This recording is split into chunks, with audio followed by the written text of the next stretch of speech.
Assalamualaikum warahmatullahi wabarakatuh. Perkenalkan, nama saya Riki Gunawan. Saya berasal dari Prodi Budidaya Perairan, Fakultas Ilmu Kelautan dan Perikanan.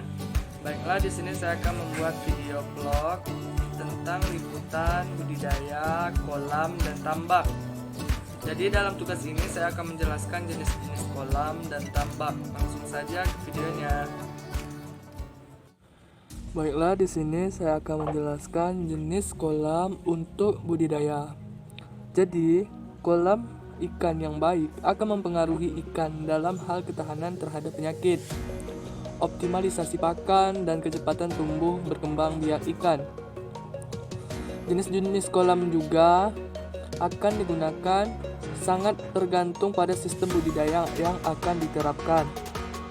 Pada umumnya, kolam yang digunakan dalam budidaya ikan biasanya itu terdiri dari 3 jenis, yaitu kolam tradisional atau ekstensif, kolam semi-intensif, lalu kolam intensif. Baiklah, saya akan menjelaskan satu-satu jenis kolam. Yang pertama, kolam ikan tradisional atau ekstensif. Jadi kolam ini adalah kolam yang digunakan berupa bentuk kolam tanah. Bagian pada keseluruhan seperti kolamnya, lalu dasar kolam, pematang itu terdiri dari tanah. Yang kedua, kolam semi-intensif, di mana kolam semi-intensif ini adalah penggabungan kolam yang bagian kolam dinding pematangnya itu terbuat dari beton atau tembok, sedangkan dasar kolamnya itu terbuat dari tanah. Lalu yang ketiga, kolam intensif. Kolam intensif ini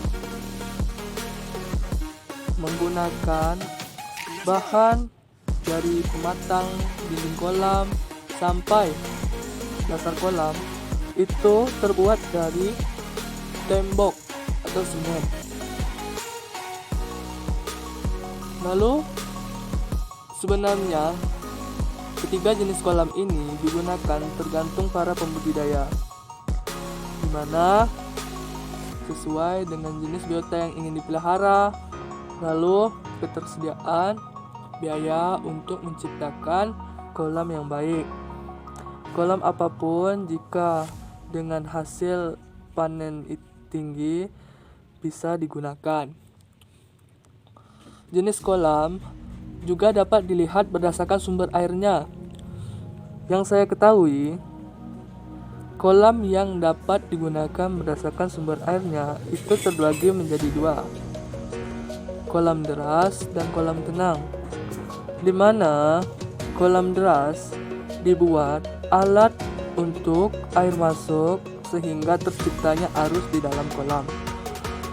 Yang kedua, kolam air tenang, di mana kolam air tenang ini diciptakan tanpa ada arus, tetapi air masuk tanpa menciptakan arus. Mungkin itu yang dapat dijelaskan dalam penjelasan jenis-jenis kolam. Baiklah, di sini saya akan menjelaskan tentang jenis-jenis tambak untuk budidaya. Jadi tambak ini bisa sebagai wadah untuk budidaya seperti udang, ikan, dan rumput laut. Sebetulnya untuk jenis-jenis tambak ini sama seperti kolam. Ada yang berbentuk tradisional atau ekstensif, kedua itu semi intensif, dan yang ketiga itu intensif.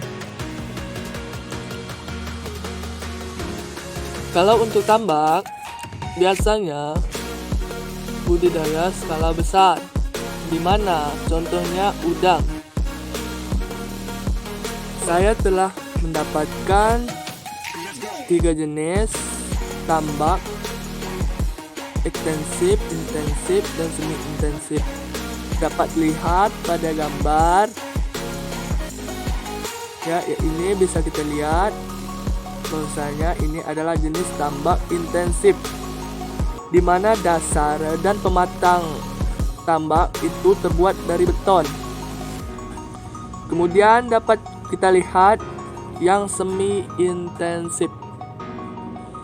Semi intensif ini pematang tambaknya menggunakan tanah, sedangkan dasar tambak itu menggunakan terpal. Sedangkan yang tradisional atau ekstensif dapat dilihat di sini. Pematang tambak itu terbuat dari tanah, kemudian dasar dari tambak terbuat dari tanah juga. Terdapat outlet dan inlet di mana air masuk dan keluar, entah itu dari sudut ataupun dari tengah-tengah tambak.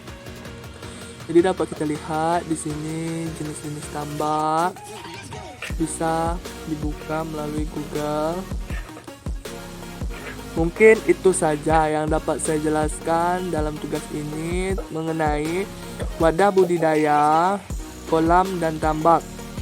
Terlebih terkurang saya mohon maaf. Saya tutup. Wabillahi taufiq wal hidayah. Wassalamualaikum warahmatullahi wabarakatuh.